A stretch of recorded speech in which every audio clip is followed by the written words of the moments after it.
Hace algunas semanas, ya un par de meses atrás, tuvimos un encuentro en mi casa abierto para todo el que quería llegar, y en la sala de nuestra casa tuvimos un momento íntimo de adoración.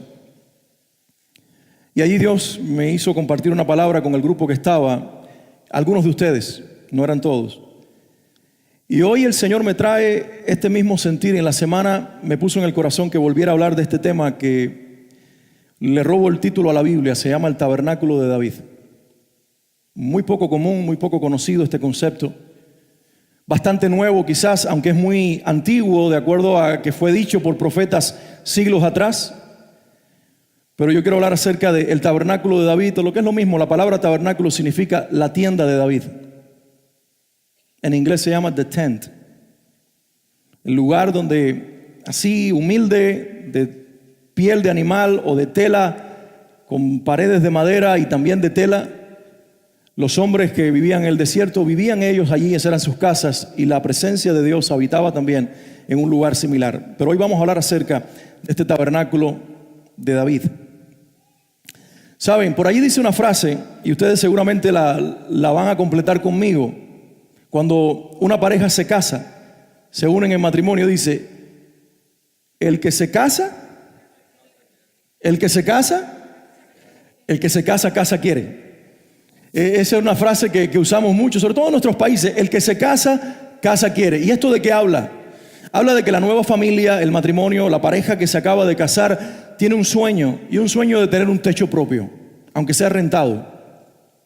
Pero ese techo propio habla de que nosotros, los seres humanos, tenemos como una de nuestras necesidades básicas el tener techo, habitación, vivienda, lugar donde estar protegido del sol, de la lluvia, lugar donde identificarnos con ese lugar y sea nuestra casa, lugar donde lleguemos y entremos por la puerta y al olerlo digamos: ese es nuestro olor, aunque no sea muy agradable. Estas son nuestras cosas, esto me define. Las fotografías en la pared no son de un desconocido, son nuestras. Lo que está en la despensa es mío. La casa nos da confort, nos da protección y nos da identidad. Y aún, por cierto, una persona en extremas condiciones, vamos a pensar, por poner un ejemplo, en un náufrago. Alguien que termina en las arenas de alguna playa porque su barco, su embarcación se dañó, y finalmente se da cuenta de que posiblemente ahí estará por lo menos algunas semanas, o tal vez meses, o quizás años. Entonces, ¿qué hace un náufrago cuando está en una isla solitaria y él es la única persona que está en ese lugar? Para sobrevivir y esperar el próximo barco, que pasará en 1 o 2 semanas, en varios meses o en varios años, él hace 3 cosas principales. Número 1, busca alimentación. Necesita saber de qué va a vivir, comer, nutrirse en los próximos días. ¿Es cierto? Lo segundo que busca, que es muy necesario también, es agua, porque necesita hidratarse. Y el cuerpo, que está compuesto por 70% de agua, necesita más el agua inclusive que la comida. Por eso usted puede ayunar como Jesús lo hizo y Moisés también, 40 días. El cuerpo en extremas condiciones puede aguantar vivir 40 días sin comida. No se lo recomiendo a nadie, a menos que Dios te dirija a hacerlo. Pero lo que no puede el cuerpo es vivir más de 3 días sin agua. Al 4.º día te mueres. Entonces el náufrago busca comida, busca agua. ¿Y qué es lo tercero que busca? Necesita un techo.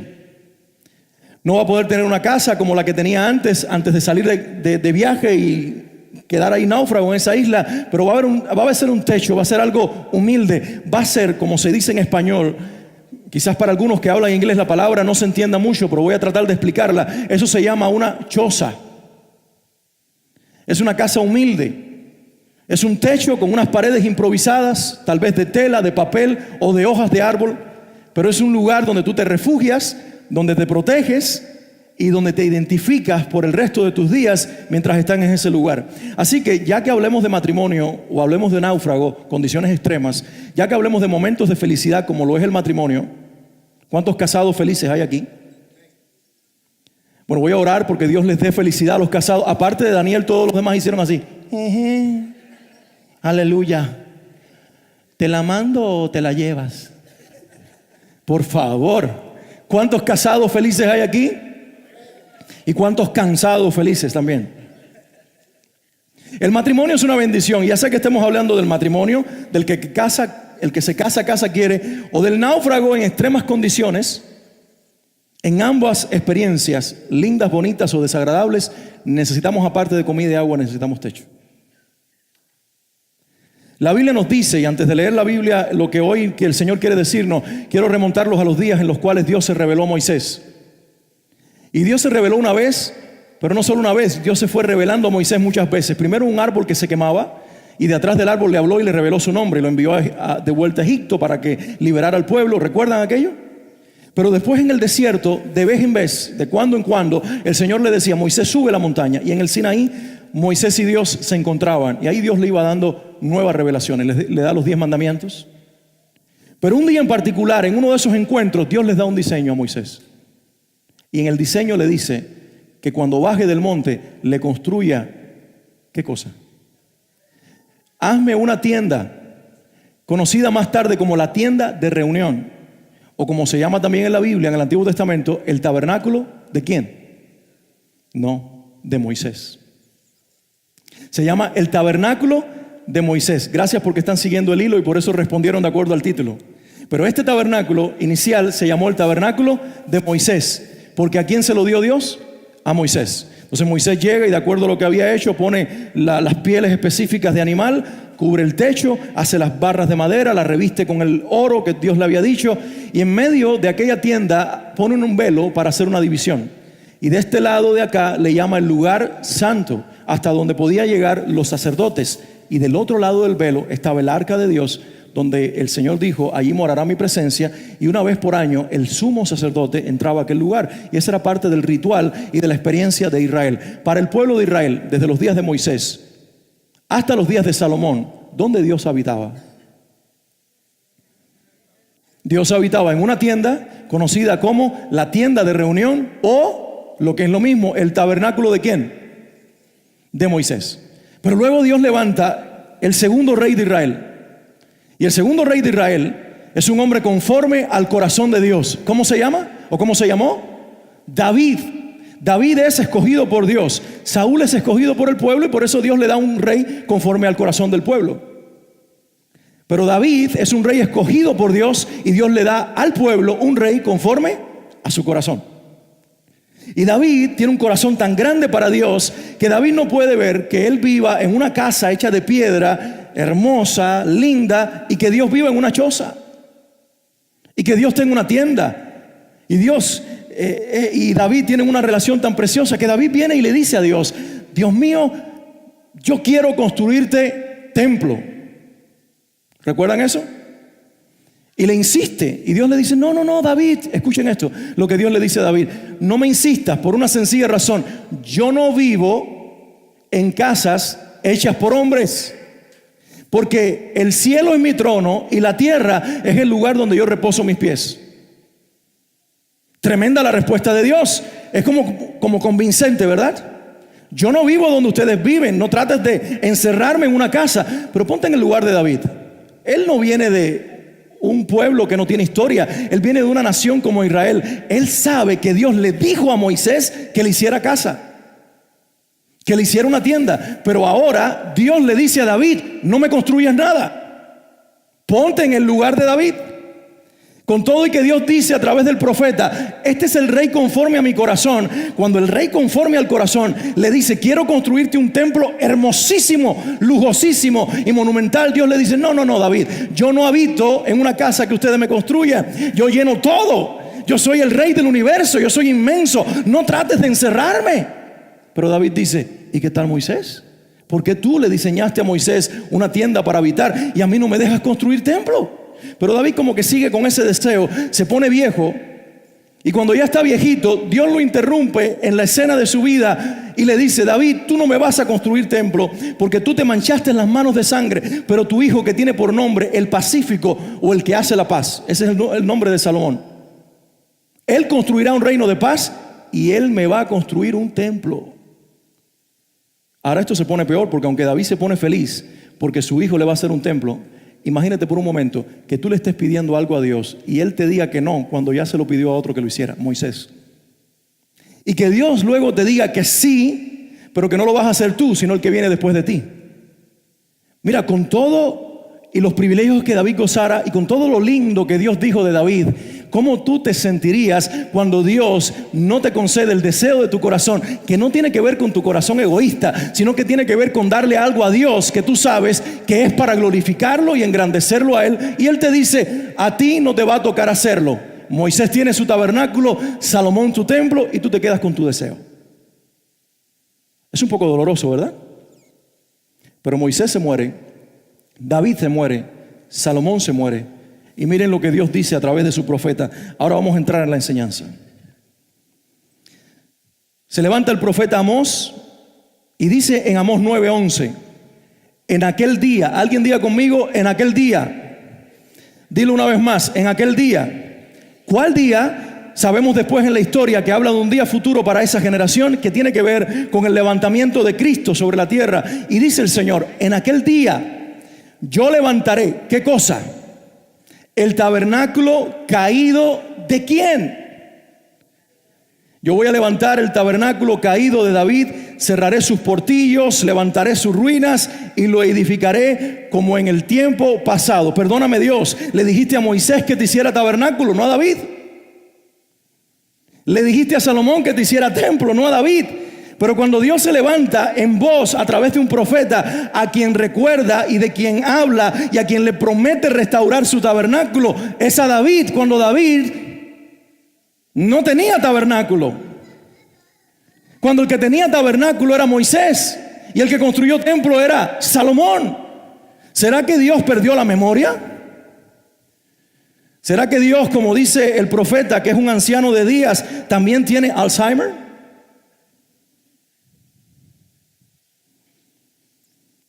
Creo que para nada, ¿verdad? Dios es eterno y por eso es anciano de días. Pero Dios tiene la mente siempre clara y presente. Y por lo tanto, si Dios dice en Amós 9:11, yo en un día en particular levantaré el tabernáculo caído de David, es porque aunque David pensó que no tenía levantado un tabernáculo, Dios miró a David y dijo, Él me hizo un tabernáculo.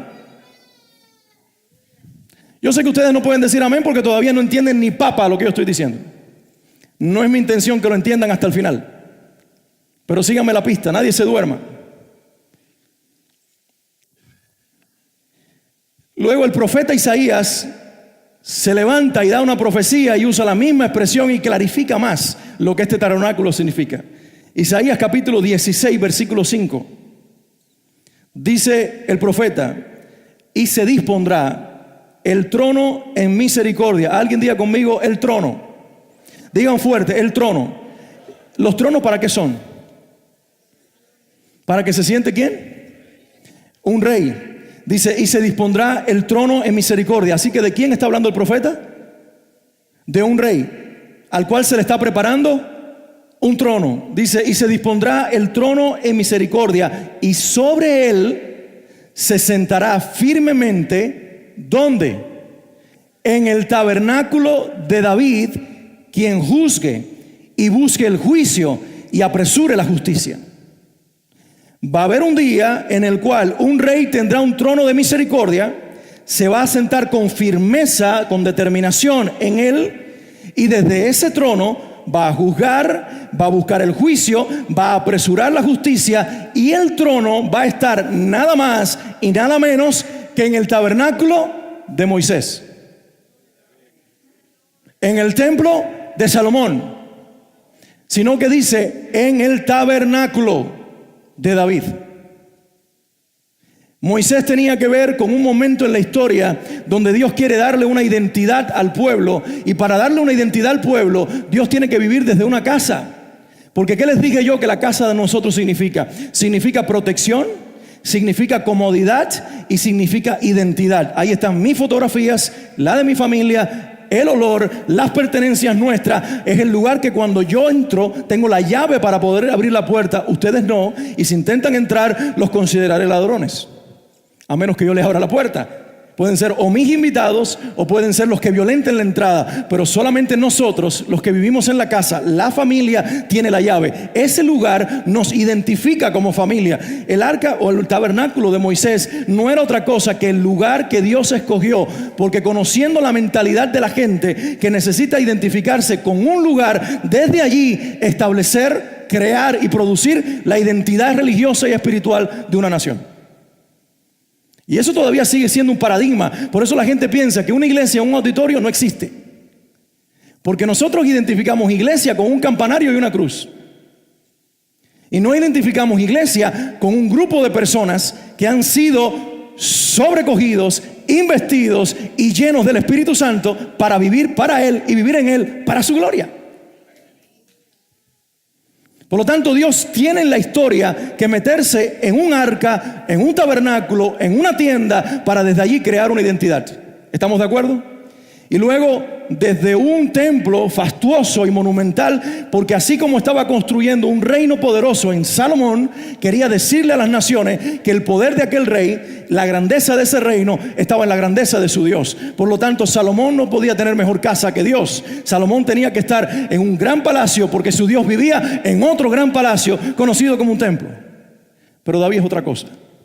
David es un prototipo de una generación totalmente diferente, donde la presencia de Dios habita no tanto en una carpa o en una tienda, como tampoco en un edificio de paredes y columnas de oro y de rituales, sino que la presencia de Dios está buscando otra casa para llenarla, para habitarla, para su gloria.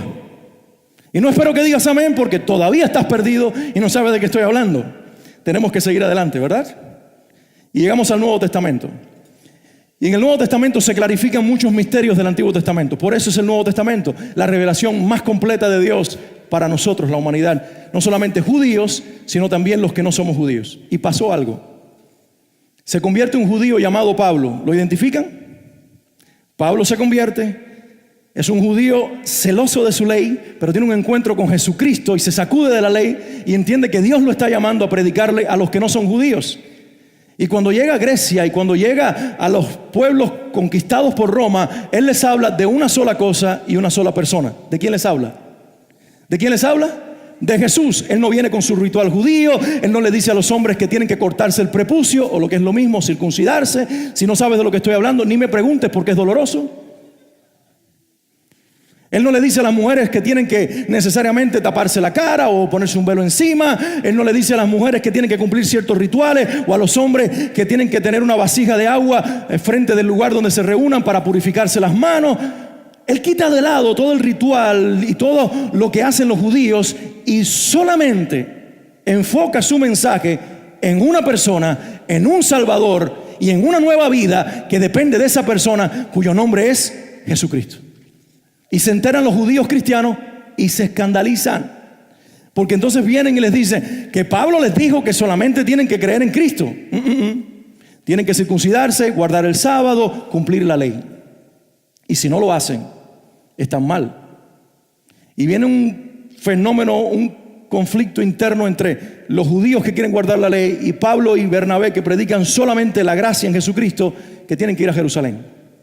Y se paran frente a un concilio que está representado por los apóstoles y por los pastores o ancianos de la iglesia.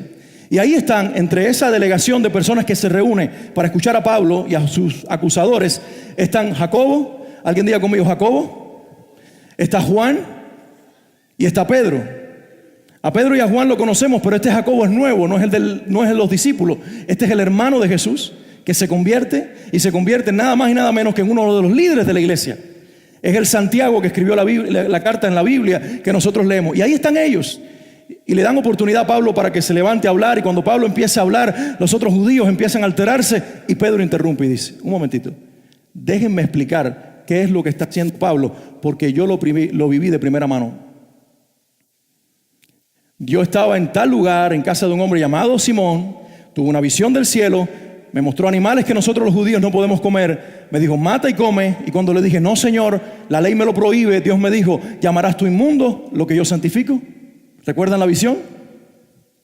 Y luego Dios me dijo: vete a casa de cierto hombre romano, jefe de 100 hombres, un centurión, llamado Cornelio. Y cuando llegué a esa casa, y les empecé a hablar de mi Señor Jesucristo, ellos, romanos, gentiles, no judíos, mientras yo les hablaba en el poder del Espíritu Santo, el mismo poder del Espíritu Santo, al ver el corazón de ellos lleno del deseo de creer en Jesús, cayó sobre sus vidas y ellos empezaron a hablar en otras lenguas como hablamos nosotros en el día de Pentecostés. Hermanos, dice Pedro, el Dios que está con nosotros en Jerusalén está con todos los que creen en Jesús, aunque no guarden la ley, en todos los lugares. Y miren ahora lo que pasa.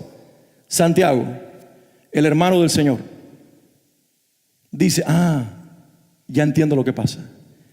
Y usan nada más y nada menos que la profecía de Amós para darle crédito a lo que Pedro está diciendo. Y dice estas palabras: después de esto, volveré y reedificaré el tabernáculo de David que está caído, y repararé sus ruinas y lo volveré a levantar. Hechos capítulo 15, versículo 16. La interpretación que le da Santiago, o la revelación que le da el Espíritu Santo, es que lo que Pedro vivió y lo que Pablo está viviendo no es otra cosa, sino que ya llegó el día profetizado en Amós, en Isaías, en que el tabernáculo, la choza de David, está siendo reconstruida en algún lugar y en algún momento.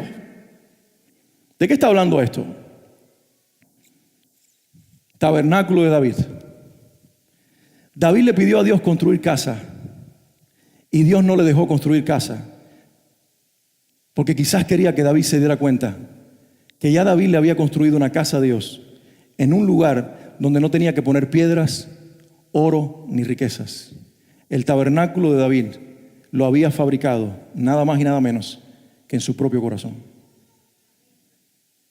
David se convierte en un prototipo y en una generación de hombres y mujeres que entienden que la presencia de Dios no está buscando un lugar físico donde vivir, sino que está buscando corazones dispuestos donde derramarse, donde habitar, donde llenarla de Él por el resto de la existencia de esa persona, y desde allí dar a conocer la gloria de Dios.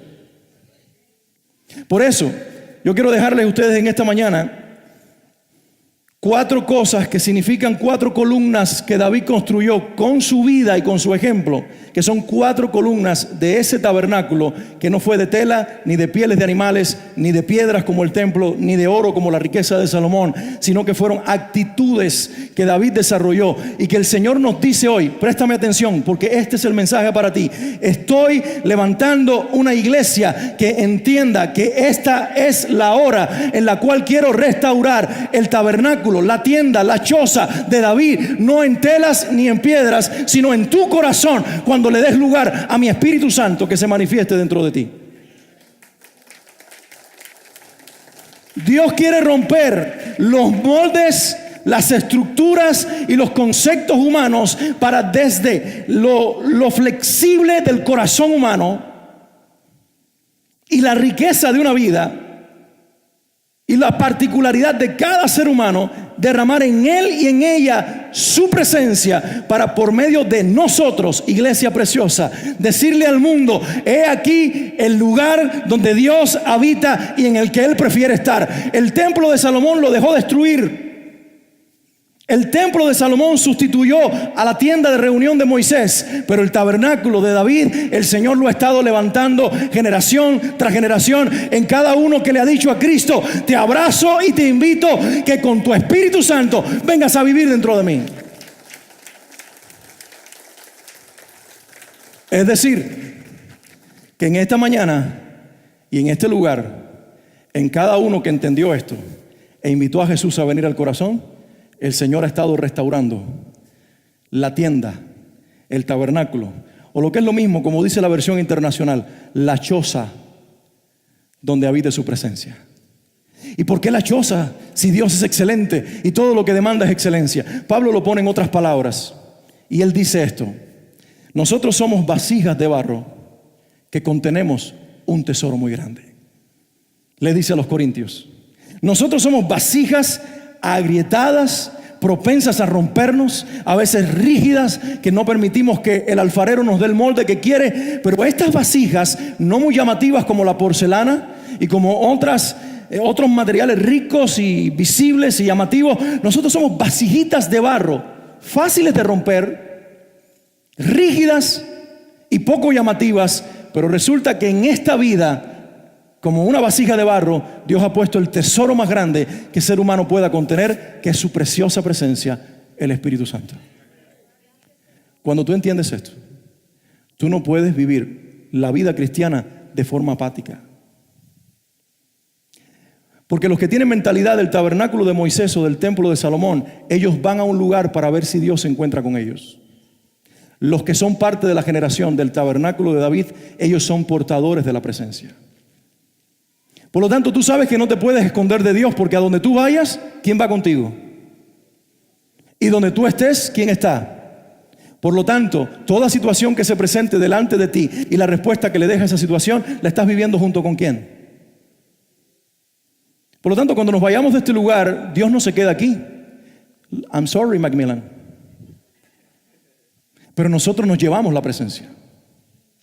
Y como nos llevamos la presencia, y como yo estoy tan apasionado y tan entusiasmado por esta idea de que porto su presencia, cuando yo le voy a faltar a Dios, y a veces le falto, su espíritu, que es la presencia que vive en mí, me dice: oye, vasijita agrietada, terca y rígida, que te rompes con facilidad, ¿me dejas limpiarte? ¿Me dejas arreglarte para que yo no me derrame de manera errónea a través de ti, sino para que mi gloria pueda ser derramada en el momento indicado sobre aquellos a quienes yo quiero tocar a través de ti? Y eso me hace un privilegiado y eso me hace un responsable. Y a ti también.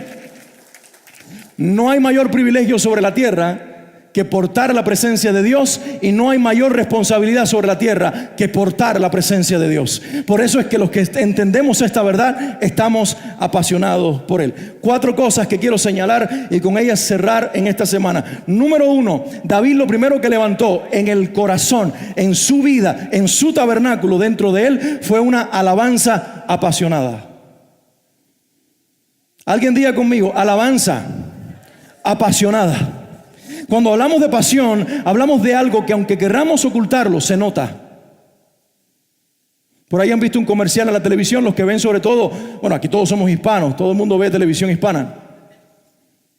Y por ahí estamos viendo en la casa, en algunas noches, la novela de La Tierra Prometida.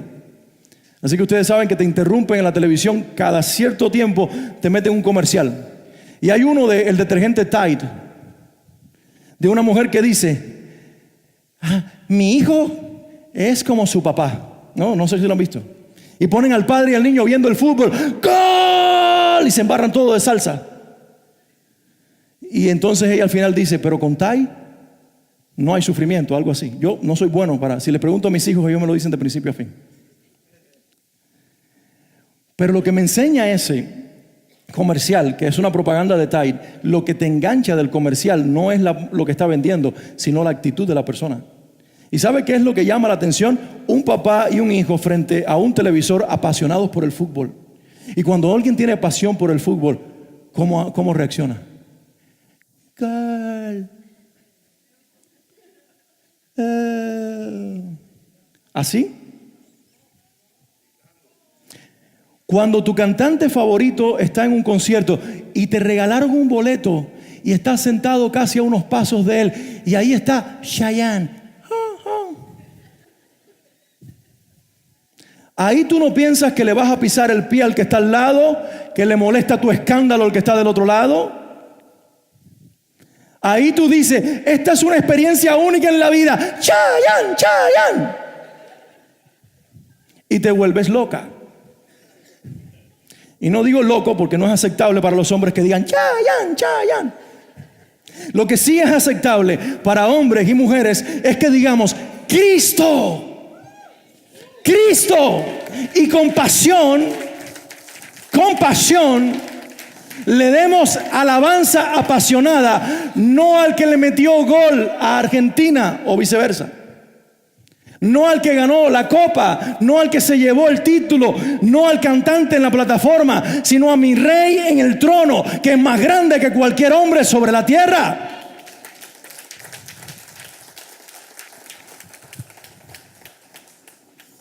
Y David un día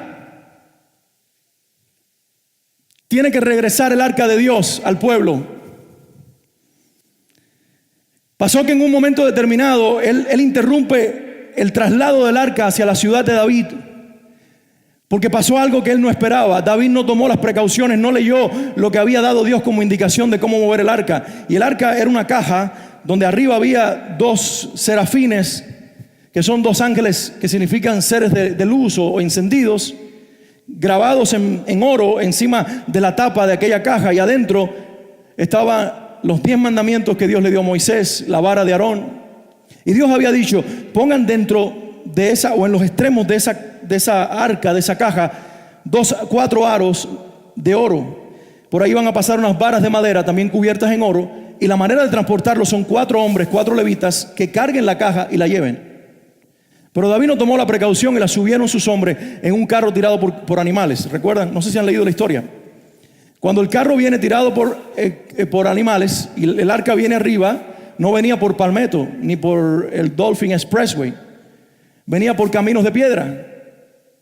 Era como nosotros cuando hemos ido de misión a Santo Domingo y vamos para la loma de Jaguamocha. Allí no hay asfalto, y los que estuvieron conmigo saben que eso es así todo el tiempo y parece que te vas a caer. Así venía el arca, y en un momento determinado chocó el carro, la rueda, con una piedra. El arca se va a caer, y uno de los hombres que está cerca del arca, él tiene la intención de detener que se caiga el arca, mala o buena.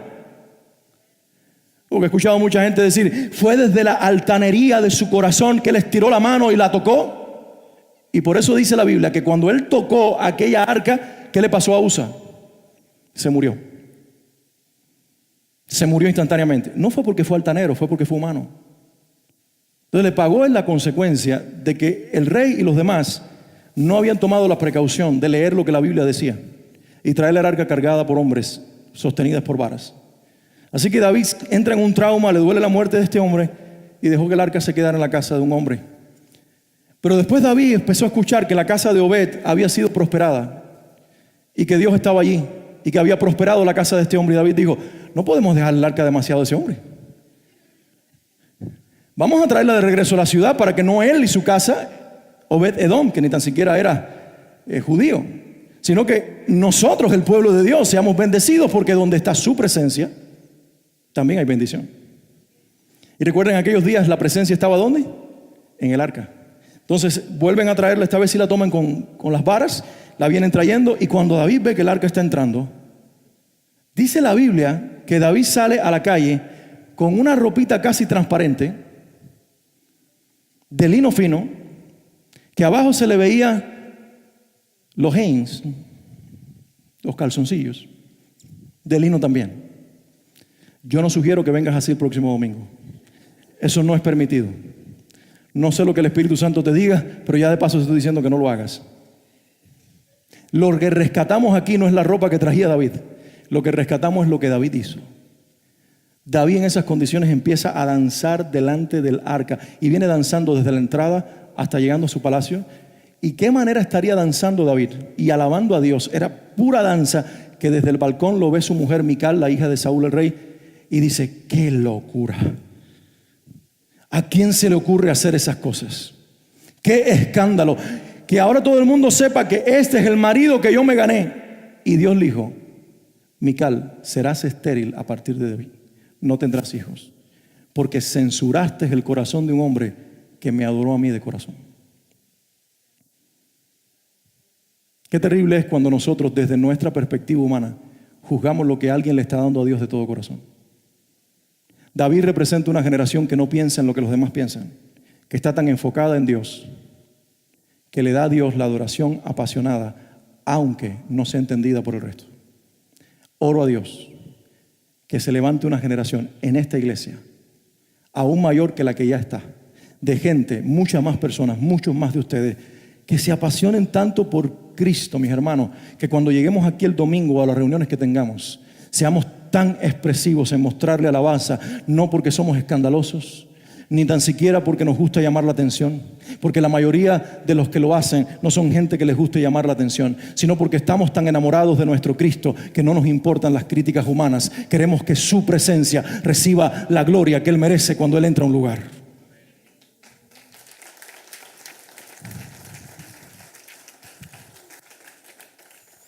La segunda cosa es la entrega total. Alguien diga conmigo: entrega total. La Biblia dice que David envejeció. Salomón está ya por tomar el reino. Cuando el padre muere, él se va a convertir en rey. Y David dice, antes de que yo me muera, hijo, yo he estado guardando durante años este dinero para construir el templo, pero como tú lo vas a construir, de mi tesoro personal recibe todo este oro y toda esta riqueza para que tengas algo de mí que esté en ese templo. Nosotros demostramos que estamos comprometidos con Dios también cuando se compromete nuestra billetera. Yo sé que la gente está erizada porque las iglesias hablan de dinero, pero quien conoce esta iglesia sabe que no hablamos de dinero. Pero tengo que decirte esto de todo corazón. Si comprometemos la mente y comprometemos el corazón y no se nos compromete el bolsillo, todavía no hay el grado de compromiso que Dios quiere que nosotros tengamos. Pastor, Dios no necesita nuestro dinero porque Dios lo tiene todo. Es cierto, Dios no necesita nuestro dinero. Somos nosotros los que necesitamos darle a Dios. Para que el dueño de nosotros, el dinero, pierda el lugar de idolatría en nuestras vidas y Cristo sea el todo en todos. Por eso Él estableció como base el 10%, el diezmo. Y de ahí para arriba todo lo que nosotros demos. Cuando yo doy menos del 10, yo no estoy comprometido del todo con Dios y yo le estoy tirando limosnas al Señor como si Él necesitara mis migajas. Pero cuando yo cada semana de mi tesoro personal separo lo que Dios merece, por lo menos el 10%, por lo menos el 10%, y se lo entrego a Dios, le estoy diciendo, antes que el pago de FPL, antes que el pago de la casa, antes que el pago del carro, antes que la comida de mis hijos, antes que estar bien económicamente nosotros, antes que todo eso, Señor, tú eres la persona más importante en esta familia y en mi vida, y por eso también mi billetera está comprometida. Yo sé que cuando se habla de esto solamente 5 amén, y eso es mucho, eso es mayoría. Pero mis hermanos, de todo corazón que Dios te habla a tu corazón, porque una generación que se apasiona por Dios es una generación expresiva en alabar, pero también es una generación que toma lo materialmente que Dios nos ha dado y se lo entregamos a Él y le decimos como David dice ahí en el libro de Crónicas, Señor, de tu mano lo recibimos todo y a ti te lo devolvemos porque tú eres el dueño. Recibe la gloria. No es algo que me pertenece. La generación que construye y restaura el tabernáculo de David tiene una mentalidad de mayordomía, de administrador, y entiende que él es el dueño. En tercer lugar, David pone otra columna en ese tabernáculo que se llama libertad. Alguien diga conmigo, libertad. Digan fuerte, libertad. Dice la Biblia, conocerás, dijo el Señor, la verdad que es el mismo y serás libre. Los judíos estaban llenos de rituales. No puedes, tienes que celebrar las lunas, tienes que guardar el sábado. Y todavía hoy, Miami Beach, antes de las 6 de la tarde el día del sábado, no toman elevadores. Los elevadores si se abren solos. Y no pueden andar en carro y tú los ves caminando hasta que se ponga el sol el día sábado y se termine el sábado a las 6 de la tarde. Están atrapados por los rituales, pero Cristo nos trajo una relación de libertad donde nosotros no tenemos que usar una vestimenta específica, no tenemos que hacer cosas específicas para tratar de comprar el favor de Dios, sino que ahora nos movemos en una relación libre de acuerdo a la presencia que vive en nosotros. Y David, aunque vivía en un sistema ritual, llegó con sus hombres huyendo de Saúl, esto es antes de ser rey, y llegó con hambre a Silo. En Silo estaba el tabernáculo de Moisés, el famoso tabernáculo de Moisés. Y ahí en la mesa dentro del tabernáculo había una mesa, ya lo dije, y encima de la mesa había unos panes que eran llamados los panes de la proposición. Era parte del ritual y de la ofrenda a Dios. David llega con hambre y sus hombres también. ¿Y qué creen que hizo David? David entra al tabernáculo, a la reunión de Moisés, agarra los panes y le dice a los muchachos, coman muchachos que hay hambre. Irrespetuoso, ¿verdad? Interrumpe, afecta, altera el ritual. Pero ¿qué creen? Viene Jesús a la escena humana y ¿a quién creen que usa como ejemplo? Dice, ¿se acuerdan cuando David entró en el templo o en el lugar de reunión, tomó los panes y se los comió él y los que estaban con él? Y entonces lo que el Señor está tratando de decirles es, ustedes han hecho grande la ley y han hecho grande el guardar los mandamientos, cuando realmente la ley y los mandamientos han sido dados para guardar sus corazones para Dios. Pero lo que a Dios le interesa no es tanto los rituales que tú cumples por tradición, sino tu corazón sincero que se entrega del todo a Él. David es una generación que rompe esquemas. David es una generación que rompe esquemas. Hace unos pocos días tuve que estar en una reunión de una iglesia que lamentablemente se está muriendo. Pero ellos siguen atrapados en su tradición, aunque son un montoncito de personas, bien poquititos. Ellos tienen que entrar con su ritual, y ellos tienen que entrar con el incienso, y ellos tienen que entrar con el fuego, y ellos tienen que entrar con sus batas, y ellos parece que están en el siglo XVII y no en el XXI. Por lo tanto, Dios está levantando una generación, en primer lugar, de pastores que no seamos atrapados por una corbata, porque una corbata no nos define. Porque Dios más bien quiere pastores, no que tengan apariencia de pastores, ni título de pastores, sino corazón de pastores. Dios no quiere el tamaño de tu Biblia, la versión que tú usas, o todos los estudios teológicos que tengas. Dios quiere que te aterrice lo que te entró por aquí y te baje al corazón. Y quiere que tú partas el pan de la proposición y entiendas que esa mesa ha sido puesta para que tú comas de ella, porque los religiosos no pueden comer de ella, sino que viven del ritual que pone el pan sobre la mesa. Pero los hijos entienden que lo que hay en la mesa del Padre es para que coman los hijos también. Di conmigo libertad. Y en último lugar, y con esto cierro, la cuarta columna que levantan en su tabernáculo es la columna de la intimidad. Alguien diga conmigo: íntimo. ¿Dónde estaba en los días de David el tabernáculo de Moisés o la tienda de reunión? En un pueblito llamado Silo. Y ahí estaba el sacerdote, creo que eran Sadoc y Abiatar, y todos los que guardaban el ritual. Pero cuando David trae de regreso el arca al pueblo, ¿a dónde creen ustedes que la llevó? No la llevó a la tienda de reunión. En la habitación de David, a un costadito, él puso unas cortinas bien simples, y tapado por cortinas, en el mismo cuarto, en la misma habitación de David, dormía el arca de Dios. David rompe esquemas, porque David entiende que para encontrarse con Dios no hay que ir a donde Él está, sino que Dios quiso encontrarse con nosotros y Él vino a donde nosotros estábamos. David entiende que si tú tienes una relación con Dios, tú no tienes una relación con Él de domingo y te vas para tu casa para seguir hablando de la misma manera y viviendo de la misma forma incorrecta, sino que si tú tuviste una experiencia con Él, Dios va a donde tú vas y Dios duerme donde tú duermes. Por eso David decía: en paz me acostaré y asimismo dormiré, porque solo tú, Señor, me haces vivir confiado. Claro, si cuando él miraba para el lado, ¿quién estaba ahí? Y cuando tú miras para el lado, si tú vives una relación libre con Dios, no vas a ver una Biblia abierta, un vaso de agua o un amuleto. Vas a ver, quizás no con estos ojos físicos, sino con la certeza de la fe, que ahí paradito al lado de tu cama está el que te dijo: porque estoy a tu derecha, jamás caerás.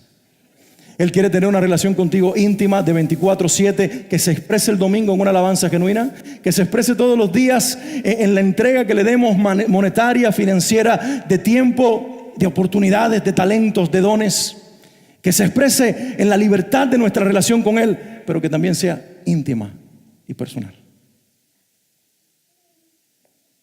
Esa es la restauración del tabernáculo de David. Dios quiere construirse una casa y se la construyó en Jesucristo. Y esa casa se llama iglesia. La iglesia no es un bonito edificio que cuesta millones. La iglesia no es un edificio cualquiera con un rótulo afuera o un sign que diga iglesia. La iglesia son hombres y mujeres que nos vimos agrietados, sucios y partidos, y entendimos que solamente uno nos podía componer. Y le dijimos: ven a mi corazón. Y cuando creímos en Jesucristo y le abrimos nuestro corazón, nada más y nada menos, Él vino a vivir dentro de nosotros. Y así como somos, para sorpresa de ustedes y mía también, así como somos, Él vive dentro de nosotros y está mejor que en un palacio. Porque no hay mejor palacio para Dios que un corazón dispuesto a recibirlo y a rendirse a Él. ¿Será que en este lugar están esas personas? ¿Será que en este lugar están aquellos que con la ayuda del Espíritu Santo le restauran el tabernáculo a David y le decimos generacionalmente: despreocúpate, David, tranquilito ahí en la eternidad? No era un templo lo que Dios quería de ti, no era ni tan siquiera la reunión, la casa de reunión de Moisés, era tu corazón. Y gracias a tu testimonio, ahora nosotros, por el Espíritu Santo, en esta generación, estamos reproduciendo esa misma verdad. Siéntate en mi corazón, Señor Jesús, y ven a morar a tu casa. ¿Se lo quieres decir en este día? Ponte de pie un momentito. Los muchachos de la alabanza suben. Hay un reto para los próximos 10 años que tenemos como iglesia. Hemos soñado como iglesia en tener un edificio propio y esperamos que Dios nos lo dé. Pero Dios me sigue diciendo por su Espíritu Santo y por su palabra que iglesia no es edificio. Porque todos los días están cerrando iglesias en Estados Unidos con edificios de millones.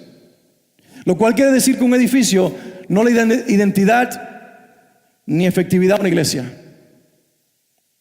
Todos los días iglesias están comprando el corazón de la gente con entretenimiento, invitándolos a que vengan a sus templos, y si vienen las primeras 100 personas que lleguen a la reunión, les daremos una tarjeta de gasolina de $10. Todos los días los pastores, queriendo que las congregaciones se llenen, se visten de payasos. Pero ni un edificio millonario, ni una tarjeta de gasolina en tu bolsillo, ni un pastor que te hable como si fuera un gurú personal o un famoso de la televisión que te entretenga con su talk show, sino la presencia de Dios, a la cual tú le des oportunidad de manifestarse a través de ti. Contagiará a tu familia, contagiará a tu vecindario, tocará el corazón del pueblo y atraerá a las personas a Dios.